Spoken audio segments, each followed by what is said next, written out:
কুণাল ঘোষ 6 বছর এমপি ছিল, কাটসি তৃণমূল কংগ্রেস। জীবনে কোনোদিন গাড়ির স্টিকারে এমপি স্টিকারটা লাগায়নি গাড়ির কাছে।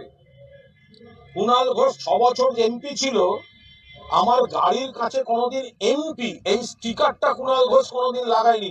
কি হবে আমার ওই মুখপাত্র আর সাধারণ সম্পাদক পদ নিয়ে? আর ওই তো বয়াকারের সাধারণ সম্পাদক, যেটা প্রেস রিলিজ থেকে সমস্তটা জানতে হয়। প্রেসও যখন জানতে পারছে, সাধারণ সম্পাদকও তখন জানতে পারছে। তো ওই বয়াকারের সাধারণ সম্পাদক রেখে আমি করবো? বিজেপি সাংসদ শ্রমিক ভট্টাচার্য, তিনি রাজ্য বিজেপির মুখপাত্র, তিনি একটু আগে সাংবাদিক বৈঠক করে বলেছেন যে তার ইন্দ্রনীলের গান শুনতে তিনি ভালোবাসেন, ব্রাত্য বসুর নাটক তিনি ভালোবাসেন, এবং তাহলে এই অপরাধে কি তার কোনো শাস্তি হবে? কার্যত আপনার পাশে দাঁড়িয়েছেন নরম মনোভাব দেখিয়ে। আমি শ্রমিক একজন সুবক্তা, শ্রমিক একটা অন্য দলের নেতা, সাংসদ, তার সঙ্গে আমাদের রাজনৈতিক বিরোধ আছে।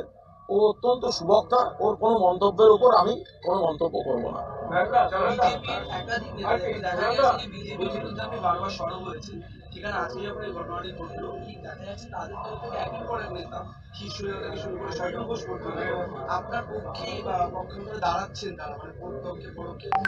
আমি পক্ষ বিপক্ষ বুঝি না।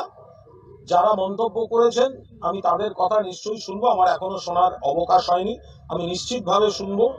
আমি সামান্য তৃণমূল কংগ্রেসের একজন কর্মী, দল যা দায়িত্ব দেয় নিজের ভালো মন্দ না বুঝে সরাসরি শত্রুপক্ষকে আক্রমণ, প্রতিপক্ষকে আক্রমণ, কড়া ভাষায় আক্রমণ, এগুলো আমি করে আসি। সেই নীতিতে আমি বিশ্বাস করি।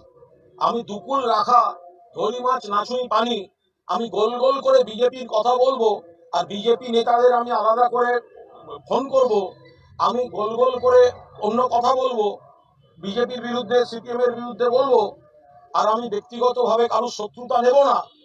আমি এই ধরনের রাজনীতিতে বিশ্বাস করি না। ফলে আমি এই জায়গায় দাঁড়িয়ে আমার অবস্থানে আমি পরিষ্কার। Thank you.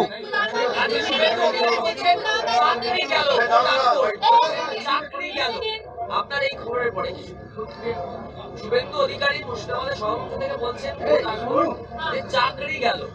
আমি এইটুকু শুধু বুঝতে পারছি যে আমাকে পার্টি এই ব্যবস্থা নেওয়ায় সব থেকে বেশি খুশি হয়েছেন আমার বিরোধী পক্ষরা, অর্থাৎ যাদের আমি আক্রমণ করতাম। ফলে পার্টি এইটুকুও বুঝলো না যে কার মুখে লাগাম পড়াচ্ছে, তাতে পার্টির শত্রুরা আনন্দিত হচ্ছে।